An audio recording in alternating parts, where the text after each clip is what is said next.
Welcome to The Lover's Hole, a Patrick O'Brian podcast. As the name suggests, we're rereading the Patrick O'Brian Aubrey Maturin books. You're with Mike. And Ian. And Ian, would you be so kind to catch us up on where we've been and where we're going? Mike, it would be my pleasure. It really would.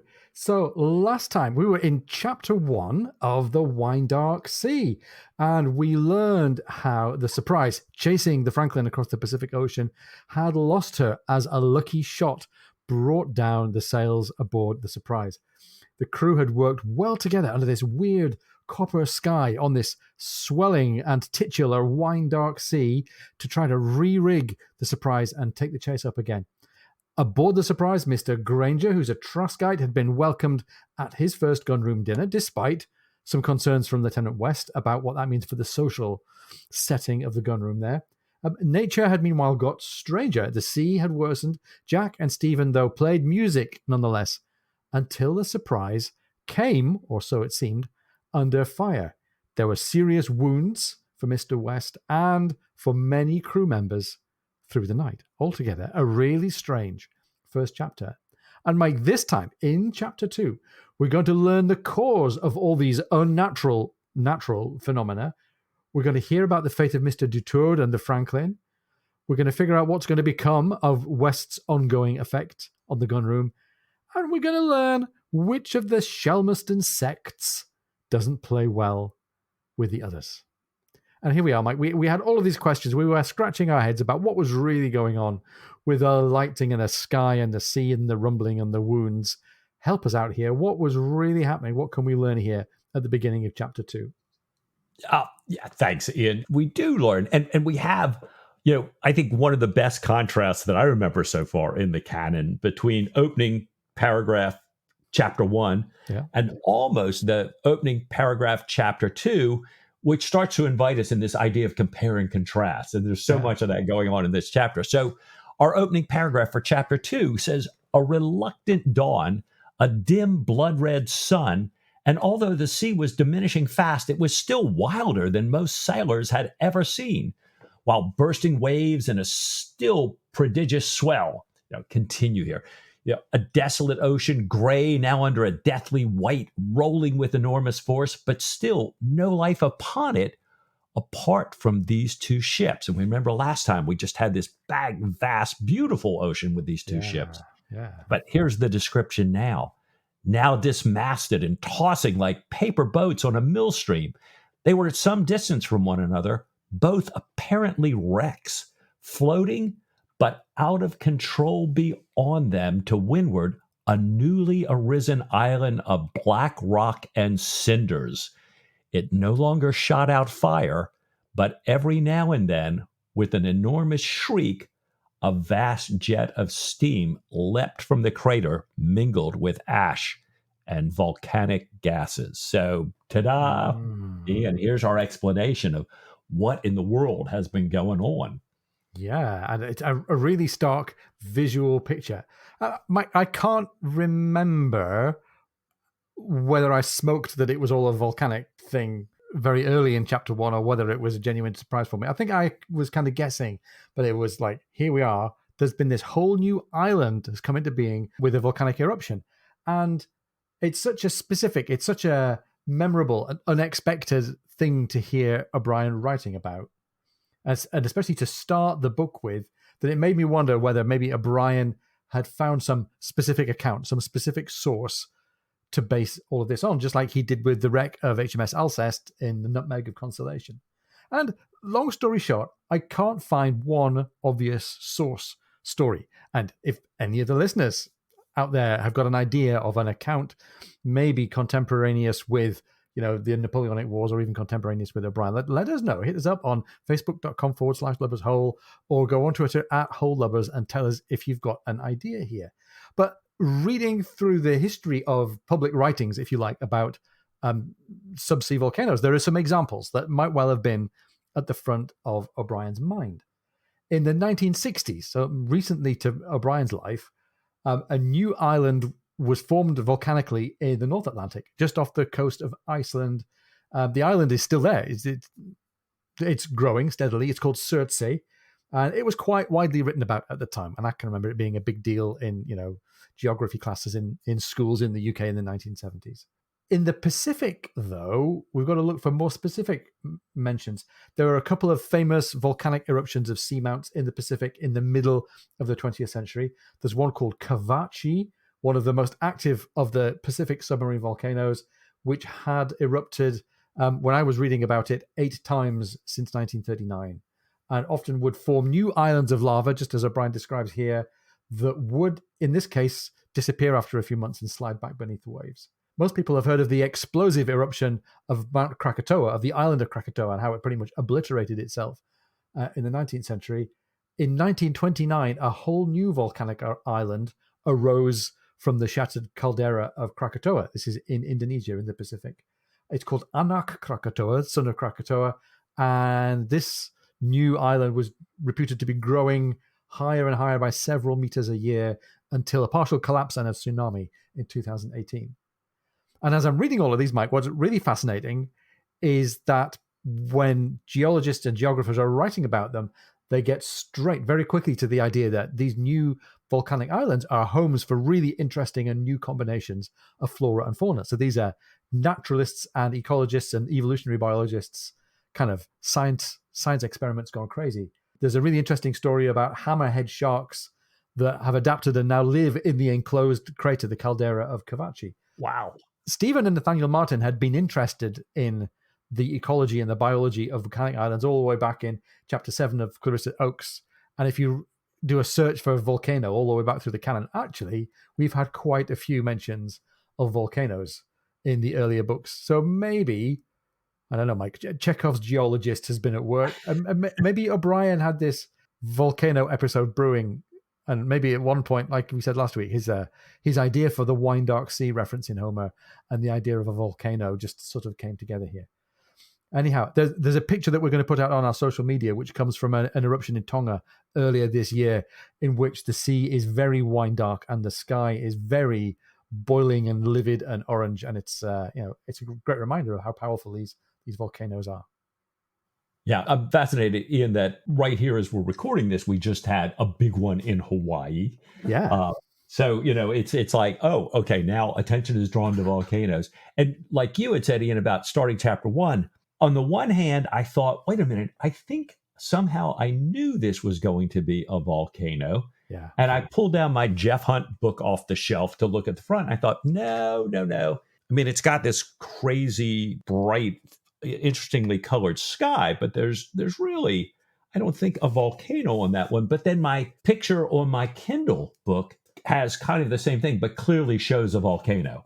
And so for me, that was like, oh, I did see a volcano. Maybe I just imagined I did. Or, occasionally the neurons fire again from, one of my early readings of the canon a decade ago. But this was fascinating to me because I kept thinking all during last week and all the work on chapter 1. Do I know it? Do I not know it? I don't think so. But then, boom, this opening paragraph, really there. Great. Well, like you said, Ian, O'Brien goes on to tell us that when Jack first saw this cone out here, it's like 180 feet high. It's worked up. But by the time the sun's above the horizon, the waves have reduced it to about 50 feet here. And the surprises are, they're lying to under a storm tristle. And I'm going to come back to you, Ian, as I always do on anything nautical about, tell us a little bit more about that. And they've worked all night repairing the ship and have gotten even busier since, they had any glimpse that right over, just as Jack had predicted it would be, the Franklin is right there. So they're highly motivated to say, we want to get repaired before they get repaired and get out of here. So Ian, tell me a little bit, storm tristle. Yeah, it was interesting. We're going to hear a few mentions of sails of this ilk for some reason in this chapter. A trysail is normally a triangular sail, like a triangle set on its side. So jibs and staysails are triangles that are kind of set on their bases with the long front edge going upwards. A trysail is kind of 90 degrees rotated there. It's easy to set a trysail in the Royal Naval fashion with a gaff along the top edge It's easy to set one on a short a short mast or a stump of a mast. So a trysail like this is an efficient way of getting some sail area when you don't have the technology or the resources to make your mast very high. They're inconvenient to sail with, and they're seen as old-fashioned, and we'll come back to just how old-fashioned later on. But when you're improvising, a trysail's great and allows you to make some progress, at least close to the wind if you need to make up ground to windward. Handy for clawing off a lee shore, you might say. Anyhow, meanwhile, as Jack is really driving the crew to get the surprise back into some kind of shape, he asks the doctor to come up on deck. He hopes the doctor is going to come and see this new environment before this new island vanishes altogether, because as you said, Mike, you can see that it's decaying by a few feet at a time. And he's amazed at the sight of this landscape and at the sight of all of this marine life, fish of every kind, squids, a sperm whale, all dead, all around them, and not a bird to be seen anywhere. And Jack's thinking to himself that Stephen won't forgive him if he doesn't tell him, but Jack can't bring himself to rouse Stephen, given how hard he's worked looking after the crew since he turned in. So despite, having operated with Martin, all night long, and like you said, again, Jack so concerned about, look, this guy's gotten like virtually no sleep. All of a sudden, Stephen shows up looking, as O'Brien describes it, indescribably frowsy. And frowsy, not a word I hear every day. Google Engram peak is 1807, and then, a slightly higher one in 1861. Is really scruffy, really neglected in appearance is the translation there. But he's, O'Brien describes him as bloody, unwashed, unshaven. I mean, so much so that he feels like he really can't even walk onto this holy quarterdeck, this sanctified space there. But he greets them from the companion ladder, and he asks, what's this about this island he's been hearing about? And, Jack heads straight over to him. I think he can see that Stephen can kind of barely stand up. He's so exhausted. He steadies Stephen. He walks him across the heaving deck to the rail and shows him the island. And then he asks about West. We remember in the last chapter, West was so battered and blood seeping, his kind of skull crushed in a little bit. Well, Stephen says West's condition is unchanged, and he's going to need light and a steadier ship before he can really do anything for him. Yeah, and this is grave. Part of us is thinking, Stephen's trepanned a few skills in his time. That's all going to be fine. But I'm also thinking, gee, this ship is a wreck, and they're far from islands and peaceful beaches and strands and tents and coves for him to do his stuff. So I've got a few big questions about how West is going to turn out here. Yeah. This is a pretty ugly scene. Stephen's really stunned by the sight of all these dead species floating in the water here. He realizes that this is what Dr. Falconer, way back on Anamuka, half a book ago, this is what Dr. Falconer had been telling them about, but had never recognized it as happening. Stephen assumes that Jack knew what was afoot, and Jack says, well, actually, I didn't know until we were knotting and splicing. And I looked around, and the crew brought some of these lava bombs, this lava rock, some of them weighing 50 pounds. And Jack says that he thinks he might have realized it if this volcano had blazed away steadily like Stromboli, a volcanic island in the Mediterranean Sea, next to Sicily, as we know. And the Stromboli reference is interesting. This gets us back to another potential source, Mike, that might have inspired O'Brien, because the Roman writer Strabo, and anytime you uncover a reference to a Roman author, you think, this is the kind of thing that O'Brien might have had on his shelf. The Roman writer Strabo, who wrote about natural history and geography in his book Geography, wrote about the volcano Stromboli in Sicily.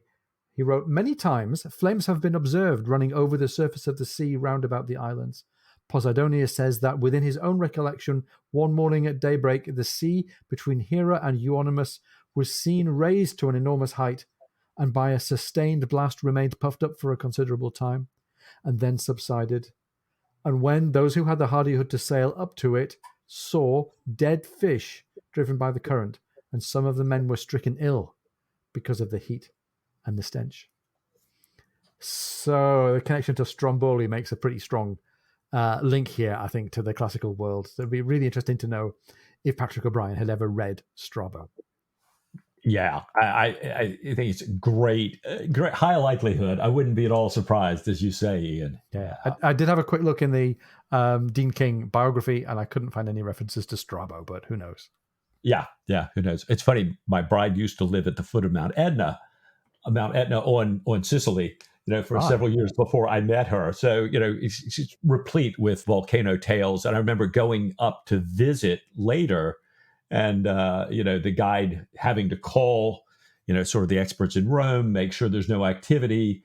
And, we drove up only to be stopped by a big lava flow across one of the Oh, roads gosh. there. So fascinating. How incredibly powerful these are. Well, Yeah. we've had this volcano, we've had all this devastation in the sea, we've seen the Franklin close by here, and now Jack helps Stephen back to the ladder. He's already told Stephen that they're going to be ready to sail in about 5 minutes. They're hoping to be so well prepared that the Franklin just surrenders. Jack invites Stephen for a late breakfast and watches him go down the ladder, noticing for the first time that Stephen is moving like an old man. You know, Ah. and I'm thinking to myself, we've heard Jack's observations about aging, about his own aging. We certainly Yeah. heard Stephen's observations about Jack aging, but I think this is the first time I remember anybody thinking that Stephen is old. And I Yeah. can't help but wonder how much of this might be part of Stephen's extreme fatigue from, the operations, these horrendous conditions, the ship bouncing all over all night long. But then, a little part of my mind thought, well, maybe this all of a sudden he's got this big desire for cocoa leaves. Yeah. And maybe part of that desire is like, I'm just not feeling as energetic as I once was. Ooh, those leaves are helpful. But then, maybe it's his concerns about Diana and his daughter. Now, speaking of cocoa leaves, we just mentioned our social media handles. And, we were asking, if you've heard references like this, contemporary references. So many of our listeners are now coming via YouTube now. So please hit us up on YouTube in your comments as well there.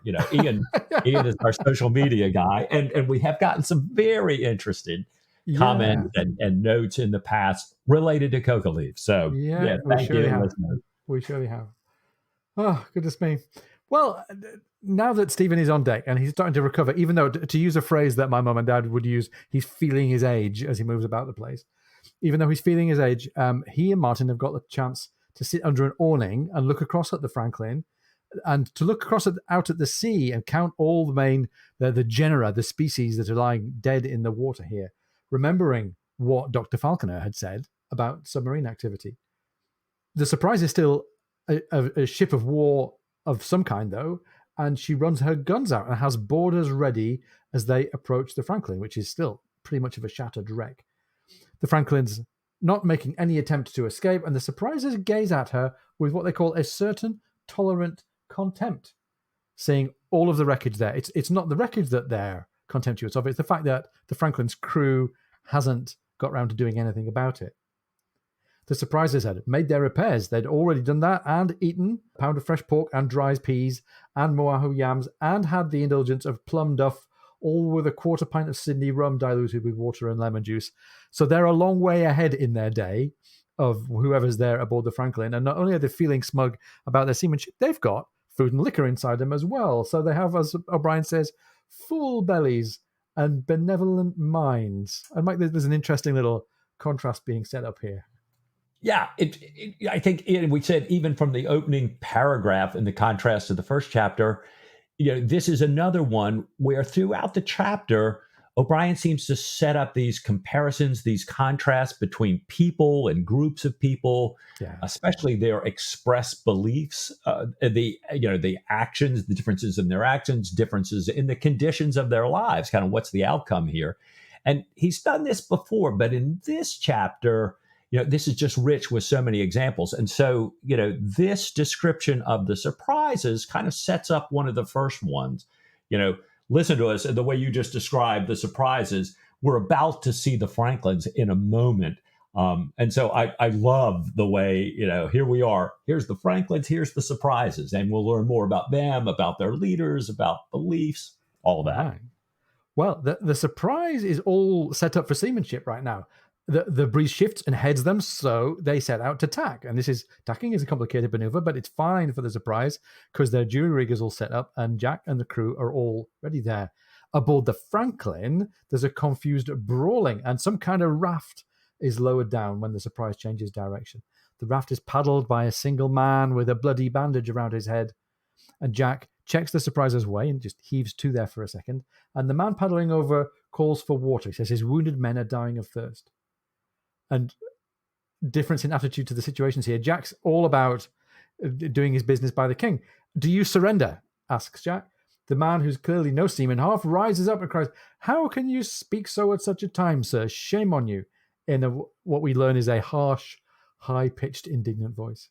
And without changing his expression, Jack has the boatswain lower away the doctor's little boat, the little skiff there, with a couple of breakers in it. Breakers are small kegs for carrying water in boats.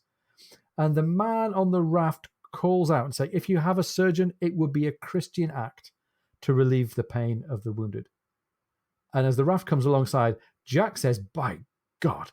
And there are these exclamations from all along the gangway. I don't know whether this is them saying wow at the state of this guy, or seeing some wounded aboard the ship, or just at the slovenly mess that's still present in this ship and this raft.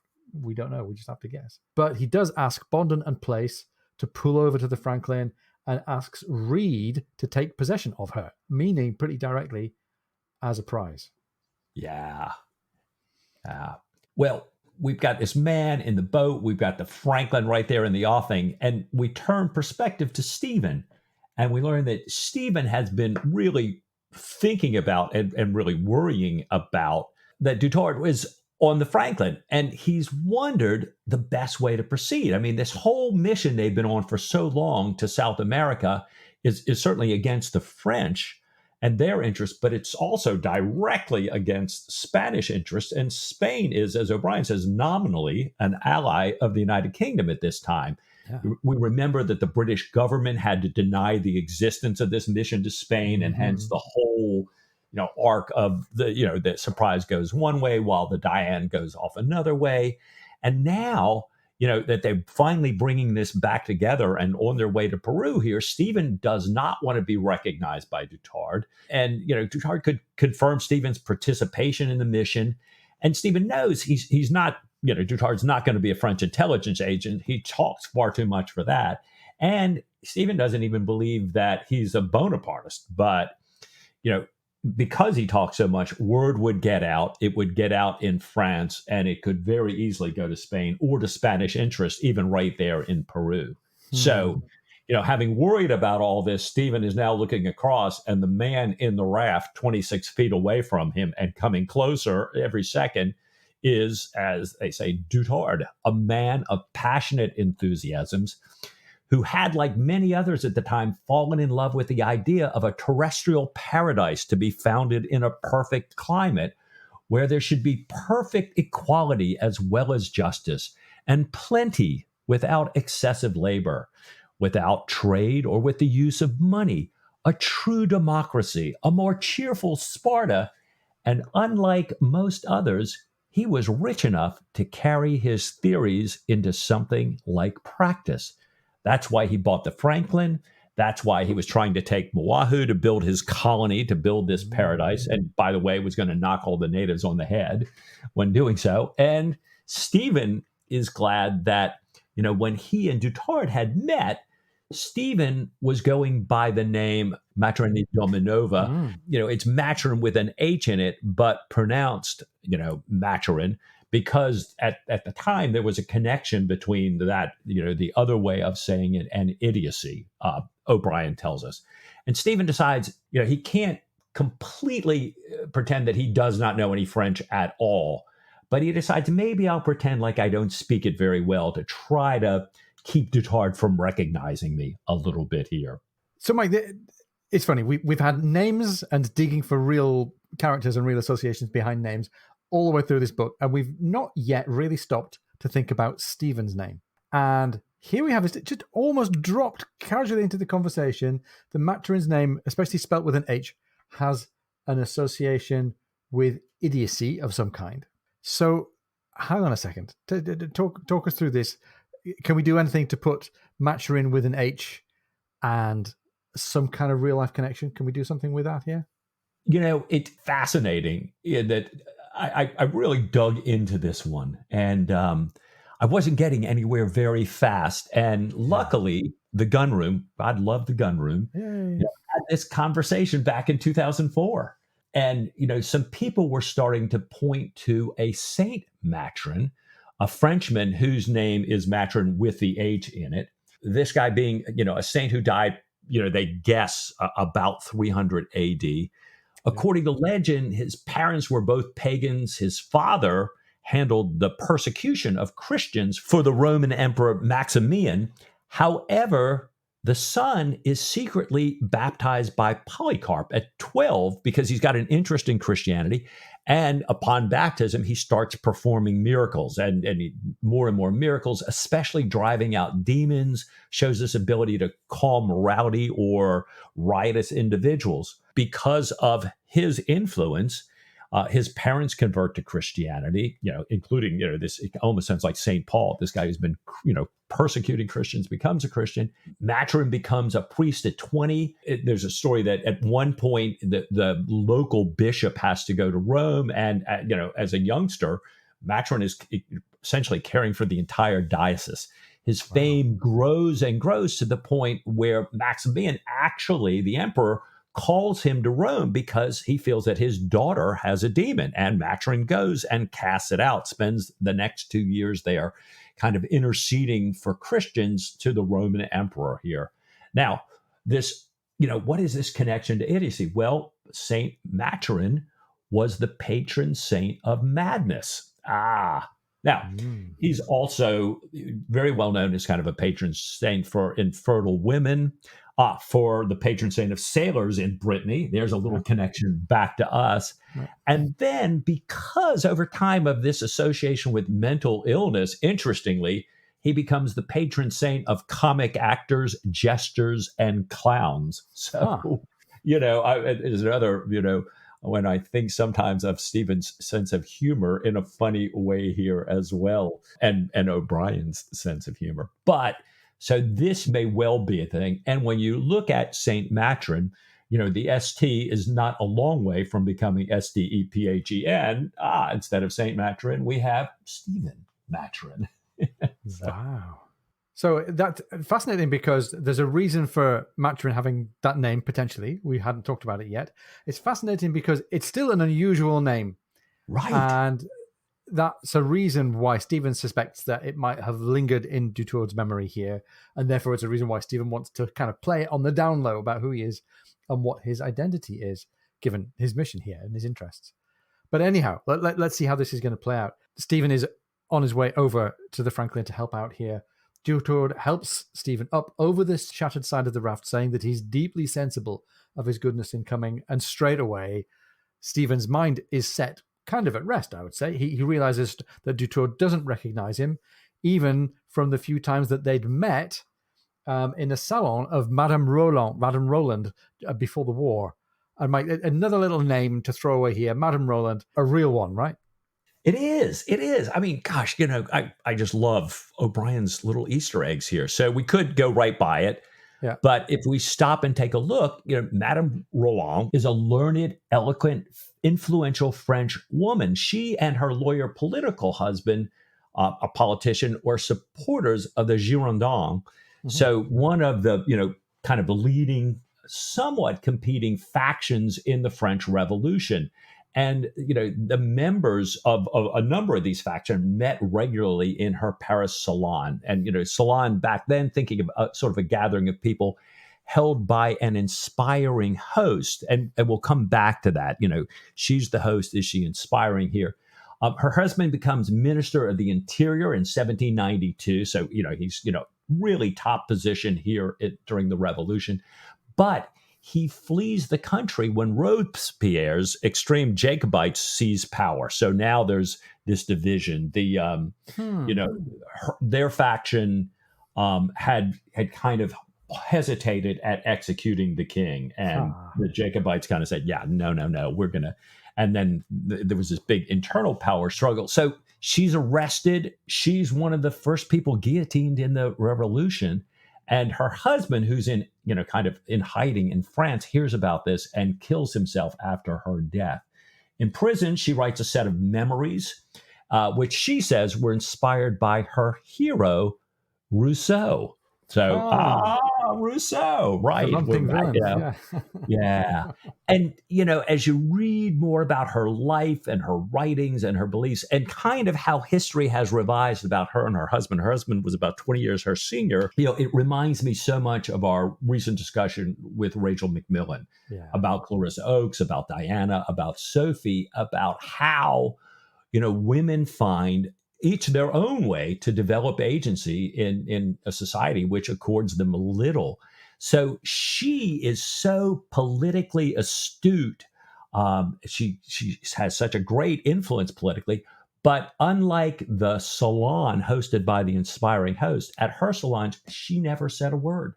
She would sit there. She might embroider. She might, do something else, but she listened. So all these top political figures of the day, all these influential people are there meeting and talking, networking, wrestling with each other. They would meet right after kind of the big sort of the parliament, if you will, got out right before the Jacobites would start their next club meeting. So it was like, okay, this time to seize everybody here.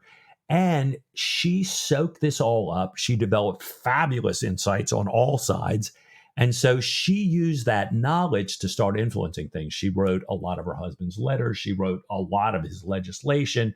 He was a phenomenal administrator in his own way. So the two of them made a great team. So that even though she couldn't participate directly in politics, she had these incredible impacts. Now, you would think that, she's not even allowed on the floor. She has to be, kind of up in the back in the gallery. I mean, she's completely there, but she finds a way to get so much of what she believes in, done through other people. So again, like we said, like Diana, very different than Sophie, very different than Clarissa, very different from Madame Roland. Yeah. But they each find this way. She was not a person who thought women should be actively involved in things.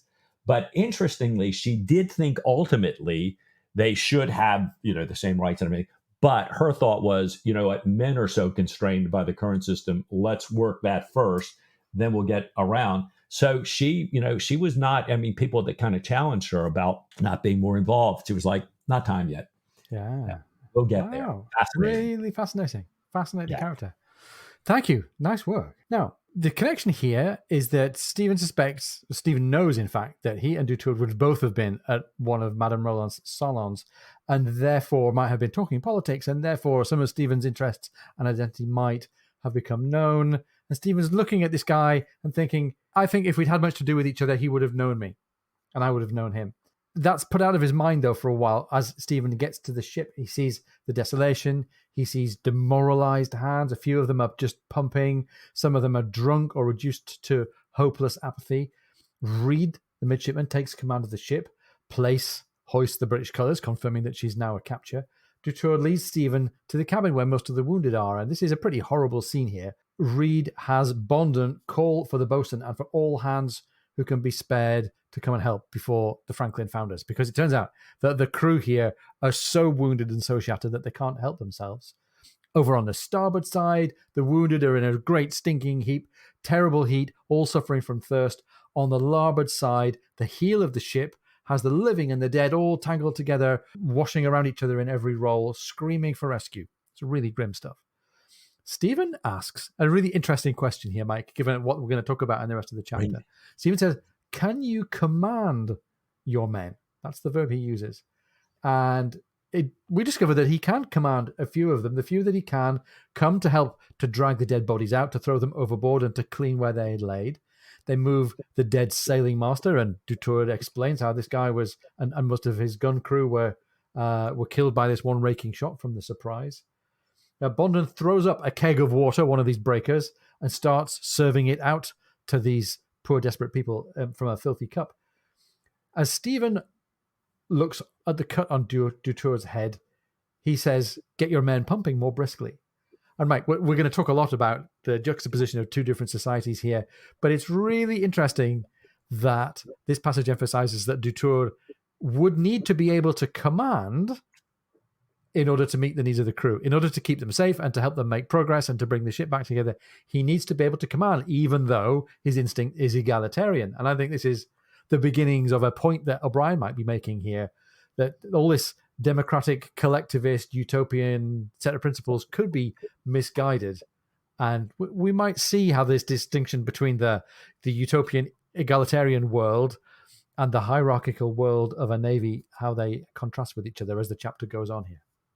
Yeah, and I'm even thinking back to when they first see him with his bandaged head in the raft coming over. Yeah, and Jack says, "Do you surrender?" Well, this is a guy who's been his ship's been actively firing on the Surprise, trying to do them in, was planning to come wipe out Moahu, and he's like all holier than thou and righteously indignant. How can you even speak of such a thing? It's like, yeah, wait a minute. So, like you say, there's this kind of what I espouse to believe and how I act. Very different here now.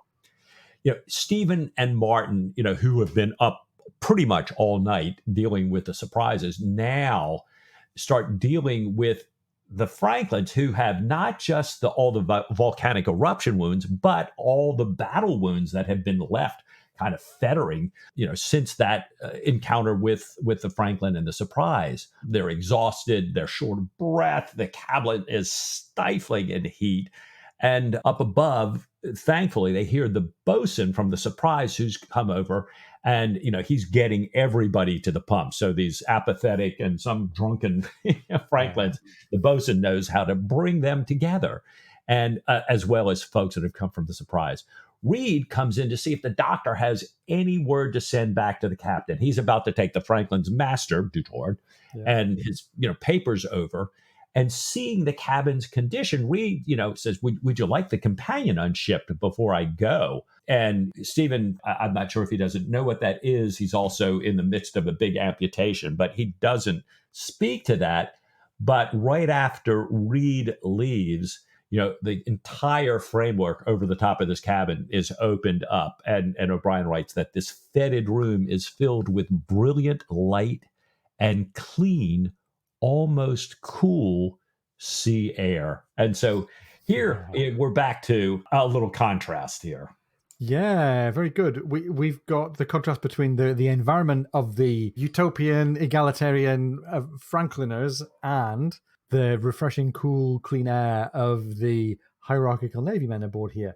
The Surprises, who are king's men, who are the subject of an absolute monarch, you might say. Despite that, they're well fed. They're working diligently together. Meanwhile, the principled utopian paradise-seeking rich man's crew is in disarray, and they're doing nothing for each other, and they're suffering as a result. And the responses are really different.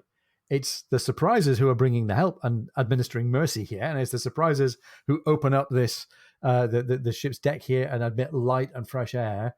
I think we're going to get some more insight in this chapter, Mike, about what each group's leaders expect of the men here. And it'd be interesting to see whether the arrival of fresh air and light continues.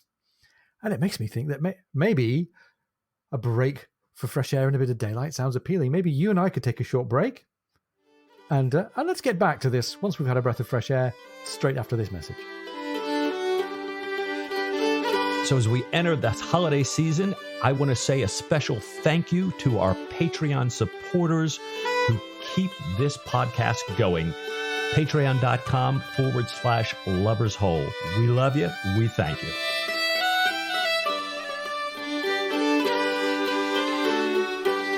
Welcome back. I hope you're filled with light and cool and refreshment here.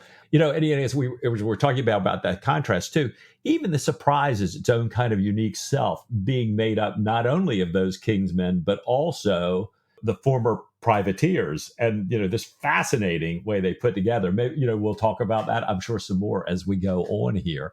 Yeah. So we come back. Now we're pointed at Jack here. O'Brien's kind of changed our point of view. And, you think about it, Jack has disliked everything that Stephen had told him about Dutard. O'Brien writes, Stephen described him as a good, benevolent man who had been misled first by that mumping villain Rousseau. We remember her with Madame Roland. And later by his passionate belief in his own system. So again, Dutard, my way is the best way, the only way. Now, he says Dutard's belief were based upon a true hatred of poverty, war, and injustice, but also on the assumption that men were naturally and equally good. Now, here's the interesting rub for me, needing only a firm, friendly hand to set them on the right path. So men are perfect naturally, and I'll help them get there, right? Yeah. So, and this path, Dutard thought, was the path to the realization of their full potentialities. This, of course, entailed the abolition of the present order, which had so perverted them, and of the established churches. So, boy, what a little short phrase here from O'Brien about this, but boy, we're setting up so much. We've already been talking about the Shelmerstonians and their religious sects, talking about the church. We're going to bring all this stuff together here in this book, I think here. Well, Stephen had heard in his earlier days from Dutard, he had heard a lot of this expressed with fire and conviction, but O'Brien tells us that those feelings of fire and conviction did not survive to reach Jack in Stephen's summary. So, Jack, I think, is reading it as I just was there with a lot of skepticism here. And just to be sure, Jack needed no doctrine that leveled Nelson with one of his bargemen. So, Jack's thinking, the world is not really all of us completely equal in all things here. And Jack further disapproved of Dutard when Dutard comes aboard without saluting the quarterdeck, without bringing his sword to surrender, and without making any kind of a formal surrender. So Jack's standing there, but Jack goes into his cabin. Jack's not even going to speak to this guy and tells Tom, bring that man below with his papers. Very good. I love this connection back to Rousseau and this epithet, the mumping villain Rousseau. How many times have we called Rousseau that? It reminds me, Mike, of the conversations we had many, many episodes ago with Brian Wilson. Hello, Brian, if you're listening. Right. This word mumping itself has got a bit of an engram peak. If we go on Google Ngram Viewer, it has a peak at 1824 before fading into obscurity. So O'Brien's chosen a really good word there for us. Official definitions of mumping: mumbling, sullen, sulky, cheating, or begging. So that's all pretty much of a negative for Rousseau so far in terms of his character. And now we get this set piece scene between Jack and Dutourd, and it's, for me, it's really delicious. It teeters on the brink between formality and real enmity between these two people, and humor and almost banter. And I can't quite tell whether Jack is taking his own self completely seriously here, or whether he's just making game of Rousseau a little bit. I like to imagine a bit of both. Jack stays seated and doesn't offer a chair for Dutourd to sit down, and receives Dutourd's thanks for humanity to his people, for sending the surgeon and the assistant. Jack asks an interesting question next. He says his first question is, are you a professional seaman, or are you acquainted with the customs of the sea? And this is actually quite a generous first question. It might be seen as a bit of a trap, but it is a chance for Dutourd to say who he is and what he knows and what he cares about.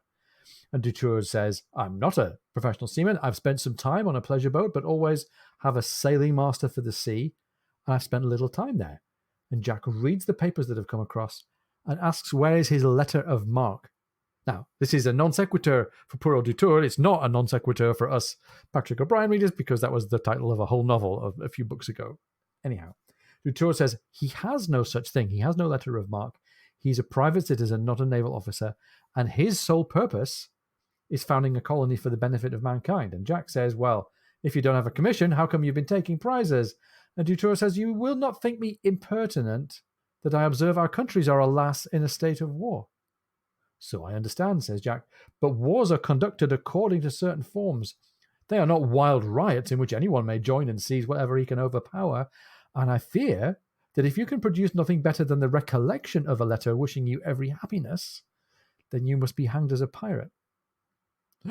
And again, Mike, I can't tell whether this is Jack with his serious face on saying, well, rules is the rules and you're breaking them, or whether this is Jack going, snap out of it, fella. You need to realize where you are here and provide a different or a more specific account of yourself. Well, Dutourd very politely says, I'm concerned to hear it. The sailing master was in charge of that whole privateering side of things, and he has this paper from the American government kept in his writing desk. So Jack says, well, let's get that sent for. And Dutourd's skeptical at first. It's funny. He says, well, we've all seen what happens to sailors at work in a captured ship. And that betrays a little bit, Mike, I think, about Dutourd's attitude to people and their motivations here. Right. I think it is just, it's fascinating that Dutard, who believes in the inherent goodness of humanity, is convinced that Jack's sailors, like all sailors, including his own, are going to take or destroy anything of value on a captured ship. So, well, he's going to have to tread very carefully here, not to incur the wrath of a Captain Aubrey who clearly has Dutourd's life in his hand. Jack learns that all of the naval officers sailing with Dutourd are dead, but his servant is alive. Yeah, interesting. The Master of Equality has a servant, nonetheless. And Jack asks Norton to have Bondon and Place send over this servant of Mr. Dutourd's and his sea chest and his writing desk, and asks Norton, meanwhile, to take Dutourd to the gun room and have the steward bring him whatever he calls for. So he's, in law, a pirate potentially fit to be hanged. He is, in polite society, a person who's welcome aboard in society aboard the ship. Dutourd starts to speak, perhaps to make some kind of speech or make some self-aggrandizing defense here, but Jack is up and out and headed into the foretop before Dutourd can start to string his sentences together. And it is fascinating in kind of keeping up with those contrasts that the whole time Jack's talking to Dutourd and Jack goes on board to check, the Surprises have made incredible progress on the Franklin. So again, this contrast, these folks have had, a half a day and a half, maybe 3/4 of a day to do something they did nothing. The Surprises in barely any time really have this thing in shape to where Jack's thinking, you know what, we could actually be sailing tomorrow here. Yeah. Back in the cabin now, Jack calls for Dutourd and gives him his sea chest and his writing desk unharmed and still locked. Dutourd says he's amazed. He never expected to see this. See this again here. So, we've talked about, in some ways he really expects the worst of people here versus Jack, who kind of goes, wow, there's a big thing, to be done over on the front. Wow, look at how great they're doing, and look at how well the Surprises are doing, despite the bosun having been sent over to the Franklin. The Surprises are doing great. And these guys worked and were up all night in the midst of this whole volcanic activity. So Jack, who's delighted people are even better than he possibly thinks, and he's pretty positive on him. Dutourd, who, people are do terrible things. Oh my gosh, your people didn't take everything I have, right? Yeah. Dutourd's got the writing desk. Adams comes in, and Jack has to leave. He's even in the midst of all this chaos. They're going to continue to take Humboldt's measurements of the sea right on time. So again, in the midst of all this chaos, especially Jack thinks, in this volcanic activity, we have to do this. So, he kind of turns to Dutourd and says, hope you can find your letter of marque. Jump into your writing desk. I'll be back. And here's Jack going again with all this chaos, with everything else going, I've got a contribution I can make to science, a contribution I can make to mankind. Let me go keep these observations going. I love this. It is great, isn't it? Good news for Dutourd, meanwhile. The paper that he's found in the desk really is what he was hoping for. It's a letter of marque. It's in the name of Mr. William Chauncey, and nowhere upon it is the name of Dutourd anywhere to be found. And the text says, Dutourd said nothing. He was yellow pale by now. He put his hand to his bandaged head, and Jack had the impression that he no longer cared whether he was to be hanged as a pirate or not, so long as he was allowed to lie down in peace for a while. And Jack says Dutourd is a bit of a sphinx, a sort of owner, a sort of commander, although not on the muster roll, and a sort of pirate. Without a commission, Dutourd can't bunk aft, but bless him, Jack nonetheless puts him in an extra cabin next to the gunner and the boatswain, the warrant officers on the lower deck. Since Dutourd has no surviving officers in company with him, he'll have to mess by himself, but the gunroom will invite him often, and Jack gives him liberty of the quarterdeck. And Mike, this is a really fascinating moment for me. But the other downside of Dutourd's misguided egalitarianism, we've already seen that his crew can't function to get the ship back in shape. As a result of his egalitarian naivete, he now thinks he belongs everywhere, but actually belongs kind of nowhere. There's not very much difference between belonging everywhere and belonging nowhere. And meanwhile, in the background, we've been talking about the revolution in France, and we've been talking about Madame Roland, and all the citizens being dressed in black, and this kind of dull uniformity, and looking at the way people are treated. Here, there's Jack thinking that this man is technically a pirate, but sees a nuanced version of the position, works graciously to find him a place in the ship, doesn't throw him in irons as he could, but fits him into this blend aboard ship that exists, a blend of meritocracy and class and civility and society. And this is a really, really fascinating combination of the different parts of the environment here. I love this, Ian, how, the surprise is kind of its own world, and we've talked about this before. This is a creation of Stephen Maturin, a creation of Jack Aubrey, a creation of the Royal Navy, a creation of all these smugglers and privateers, kind of blended in here, a creation of this ship that is, kind of everybody has shares and we pay out, together, but yet people are also rated. So it's a fascinating thing of different people with very different backgrounds, very different beliefs, but for the most part, with the exception of the Clarissa disruption, very amiable towards one another. And again, they're back together now under the harshest conditions, all these different people working together really well. Well, these reflections occur to the author and they occur to us, but they don't appear to be high on the mind of Mr. Dutourd, who is so exhausted that the next roll pitches him out of his head. And he's got this head injury, and Killick comes in. He's incensed seeing here that Dutourd is, as Killick says, bleeding like a pig from under his bandage. Killick gets a towel and places it under Dutourd's head. There's some real compassion here from Killick, who had spoken so politely in Dutourd's company just a few paragraphs ago, is also showing compassion here. Killick feels okay to dress down the captain on Dutourd's behalf, but we're being reminded here that people are still people, whatever their tribe. It's a really, really nice moment here. Killick coming in to join in this tableau of their more or less happy, more or less self-sufficient society, really blended society that's in the ship here. And as you say, Ian, people are still people. And we kind of further learn that, Killick's real motivation is, oh my God, he's bleeding on the cushion and I'm going to have to clean it. And there's no fresh water. So again, even in all our idyllic society, there are people who have different motivations here. I love this. And sometimes they're a pain in the ass to each other, because Jack snaps back at Killick. Never mind the bloody covers. Suddenly so angry with extreme waviness that it cowed even Killick. Really, really funny little moment here. And it's interesting that after this sort of awkward fencing, sizing up conversation between Jack and Dutourd, we're finishing off here with a bit of pantomime involving Killick and the bloodstain. Yeah.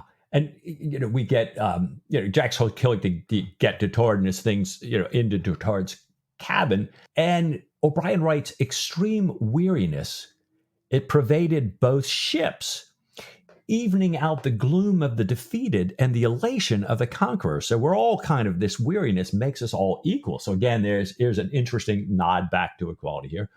Both sets of men would have resigned prize money or freedom to be allowed to go below and take their ease. But there's still plenty of work to be done on both ships, and the only idle men on either ship are the medicos. Back on the Surprise, Stephen is explaining to Martin how the crew over on the Franklin is replacing the mast. And he's kind of working hard to make sure he has all the nautical terms just right. And as Reed comes running by, Stephen stops him and asks him, what's this called? What's that called? And then as Reed starts to head off again, he says, Mr. Reed, you shouldn't be running in this impetuous manner. And Reed's about to explain why he should be when Pooling's voice calls out, Mr. Reed, have you gone to sleep again? In a hoarse and savage voice. So O'Brien's just painting so richly of this, how we're wonderful, how exhaustion affects us and brings out a different side of us, how, it's just fascinating here. maybe I'm guilty here of digging even deeper for associations and allusions, but there was another fascinating moment here as I was reading the story of the raising up the topmast and Barrett Bondon going up in the rigging and the FID and all this. And there's a lot of vertical symbolism here of people and things being raised up. And I was reminded of the opposite happening in Treason's Harbour, the story of Jack going down in the hole and being in the well with Ponto, and how here, as the ship fixes itself, people are being raised up. And maybe it's not an accident that O'Brien is dwelling on this up and down symbology here, and that it's Barrett Bondon who's benefiting from it, not the captain, not the person with the gold lace. Well spotted. Yeah. Well, Stephen's long explanation of the re-rigging process continues to the benefit, I guess you'd say, to the benefit of Nathaniel Martin. Meanwhile, Emily comes along asking on behalf of Padine whether Mr. Willis may have his slime draft now. And Stephen says, you can have it at the third stroke of the bell, and tells Martin, if one, then all. And we have mere chaos. So another little strike against open-handed libertarian anarchy, which is that, if we let one person have their medicine early, then everybody else is going to want their medicine early, and then we have no clue who's had what medicine. So we have, again, the comparison with the French Revolution here, valuing personal liberty versus having someone in charge with knowledge and the need for order. And this is something that's going on, or had been going on, in both ships, in the Surprise and aboard the Franklin. Oh, a different operation starts up on the Franklin, and Stephen has never seen this one before, so he stops trying to explain. And O'Brien drops a little bombshell, along with a bit more philosophy and self-reflection, a little bit more about human nature. He writes, until now, neither had spoken of West's death, apart from their brief exchange in the sick berth. But during a short pause in the hammering between them and the repeated shouts from the Franklin, Stephen said, I'm of the opinion that there was such damage to the brain that an even earlier, more skillful intervention would have made no difference. Martin says, I am certain of it. And Stephen says, I wish I were. He says, yet again, what is gratifying to self-love is not necessarily untrue. And boy, I can't, I'm so like unpacking all of this idea that, wait a minute, West is dead. West is dead. And we've heard all this other stuff, and we're just now hearing about this, right? And this idea here that Stephen kind of looking into self-awareness, self-care, his desire to do his utmost for his patients, and then feeling at first maybe a little, I think a lot guilty, like, gosh, if I had done something earlier, would this have worked?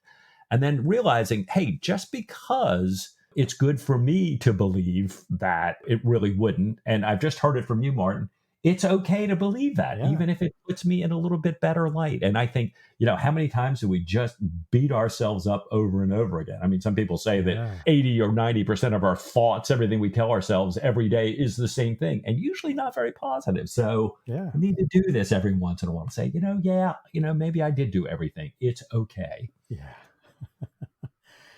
If only in the Regency time they had access to good therapy. Honestly, if only. right. And a little neurolinguistic programming, exactly. Brain kind of thinking. I would love that, right? Of all things. Well, the person who's nowhere near getting or needing therapy and nowhere near getting or needing any neurological help is Midshipman Reed. Oh, the young. He's overjoyed as he runs by. The captain is going to send up a lateen on the Franklin's mizzen. And a lateen, but once again, it's one of these strange triangular-shaped sails with a gaff along the sloping top edge.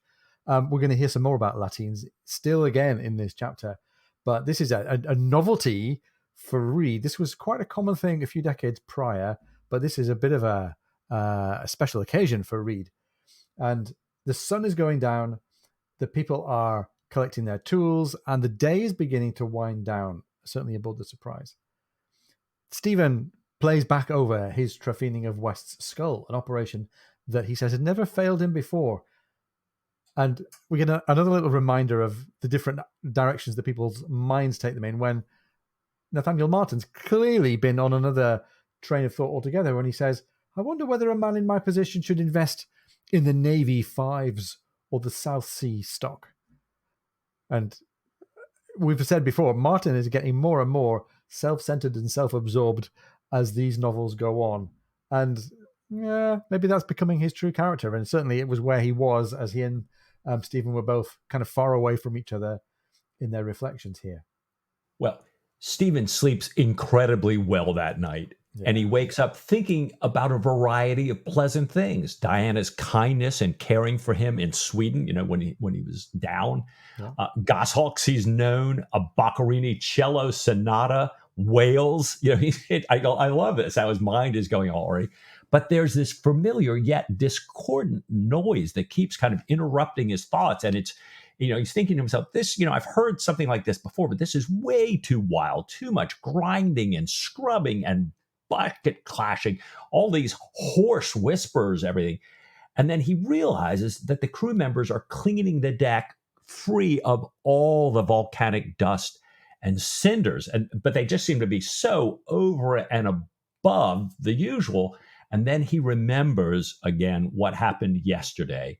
And he realizes that they're working so hard because they want the ship in good order when Wes goes over the side today. And another one of these, these things that they kind of give me tingles reading them, Ian, that O'Brien writes about West. He was not an outstandingly popular officer, nor was he very clever. And sometimes he did tend to top at the knob, being more quarterdeck than tarpaulin, but he was not in the least ill-natured, never had a man brought up before the captain as a defaulter.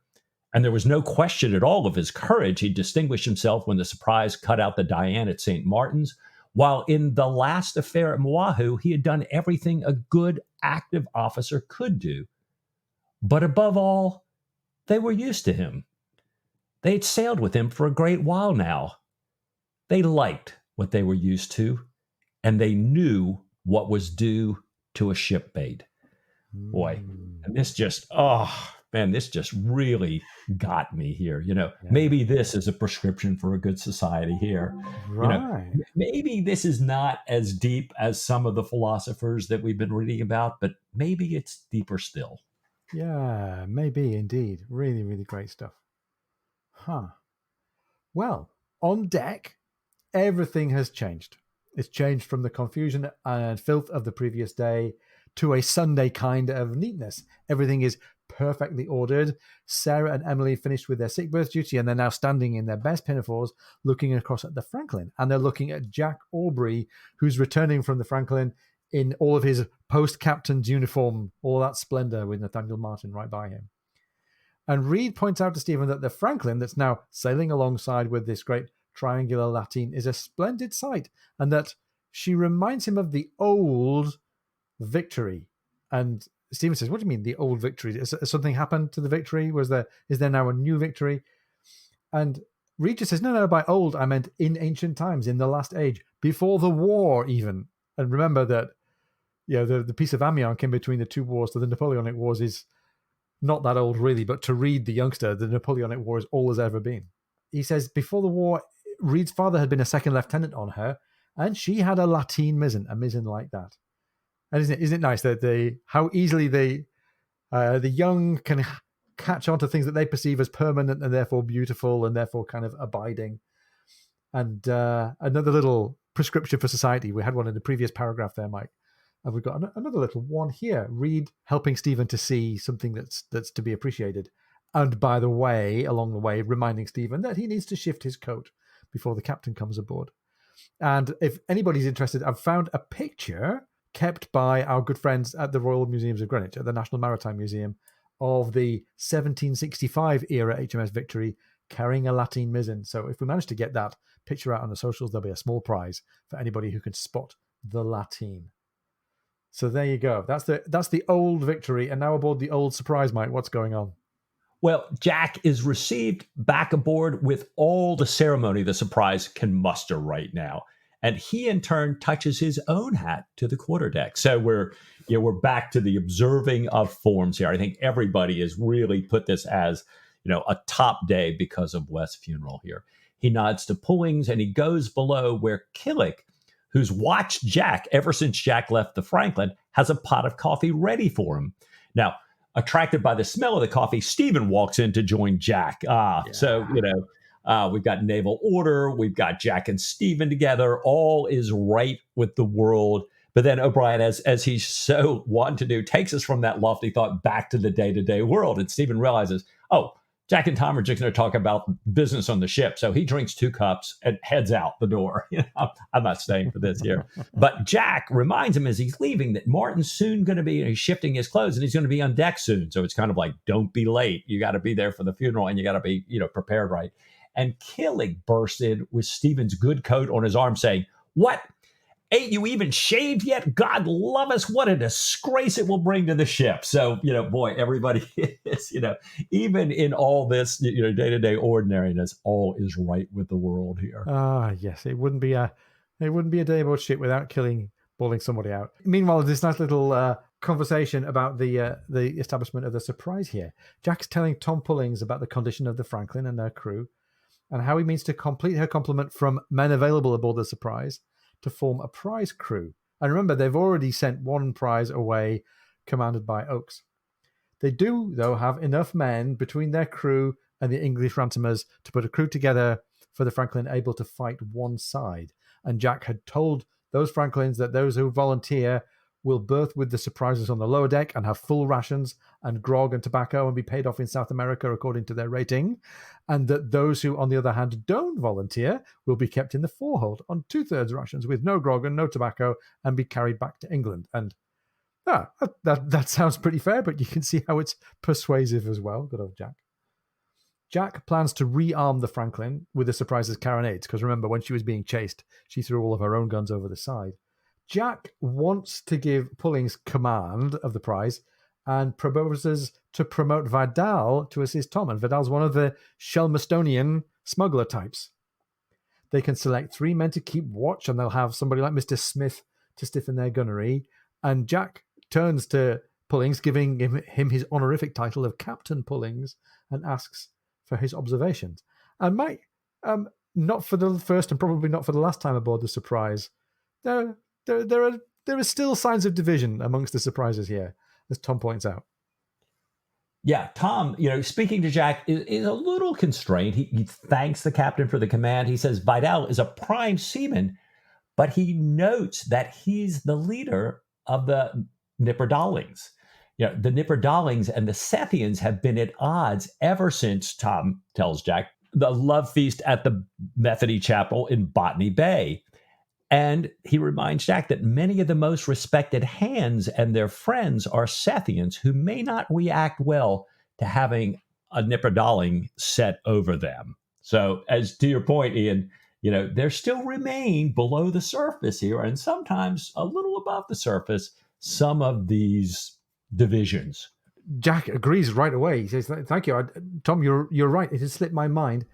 Even though Shelmerston has a number of these different religious sects, this sect of the Nipperdalings is a newer one, and Nipperdalings tended to be quite quarrelsome by land if a point of doctrine is raised. And we hear that a disagreement over the filioque clause had ended in a black eye, a bloody nose, and a broken head."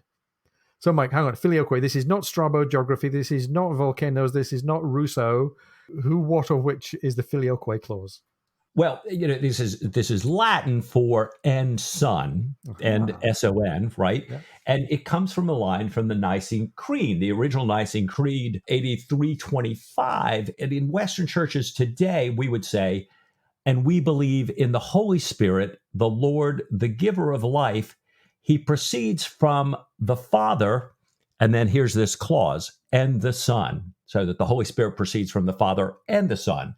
Well, the phrase "and the Son," filioque, which some claim was there all along, some claim was added later. So we're going back to this creed from 325. Well, it kind of snowballs by 1054. So 1054, this becomes the absolute dividing issue between the Roman Catholic Church and the Eastern Orthodox tradition here. I don't know about all of our listeners, even though I'm married to a theologian, this is, the whole Trinity is hard enough to wrap your head around, but then to claim certain knowledge about whether the Spirit comes from God the Father or from God the Father, God the Son, and all this kind of, getting so deep, these these lines of the Nicene Creed, most of them are added along history to combat specific perceived heresies at the time.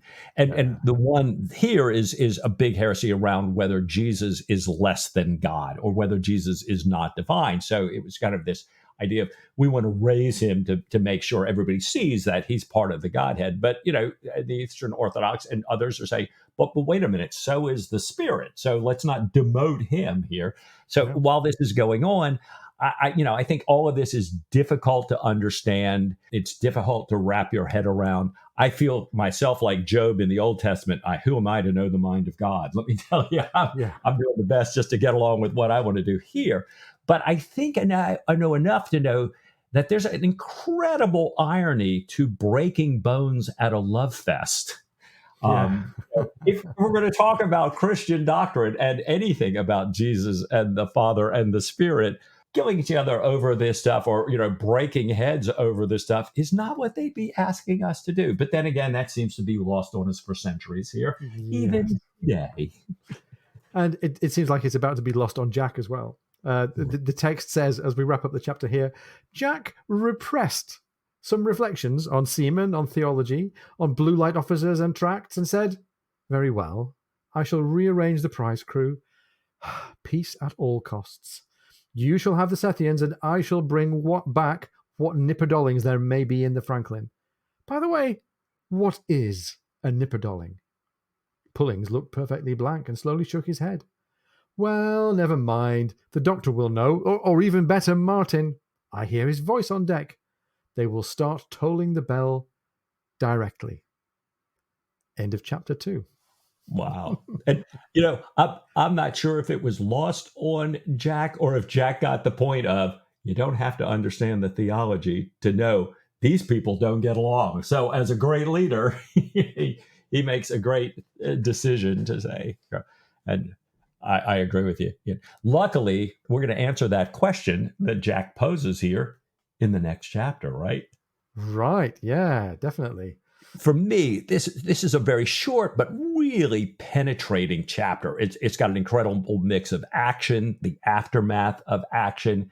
It continues the storyline. We never sacrifice the storyline, but directly and embedded, we've got all these reflections on mankind and philosophy and human nature and self-awareness, who we are, why we do what we do, the impacts of our thoughts, our beliefs, our traditions on our actions and our choices, on our experiences, on our emotions, and how we are the product of our environment. Yet, we can also rise above it, sometimes in very useful and sometimes in not so very useful ways. So, boy, to me, this is one of those chapters that, it's one of the reasons I read and love and come back to O'Brien.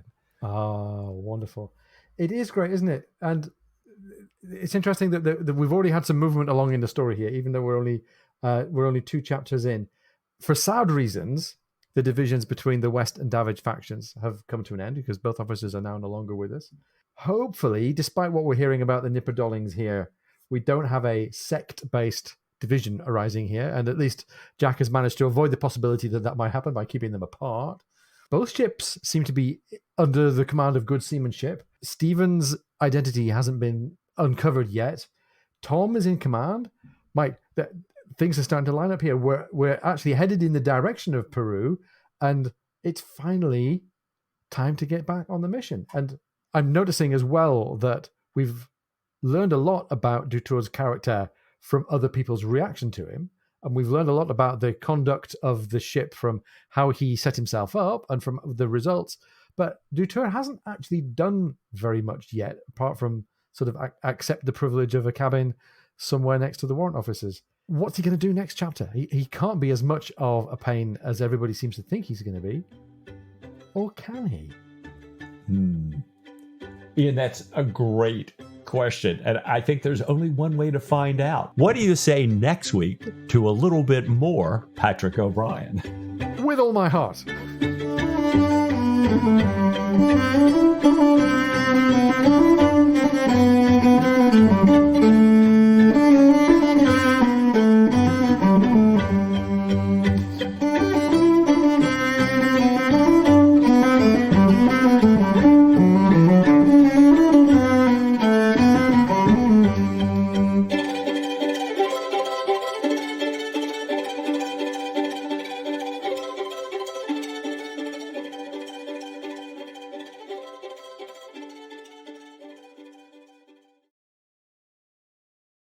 Welcome to The Lover's Hole, a Patrick O'Brien podcast.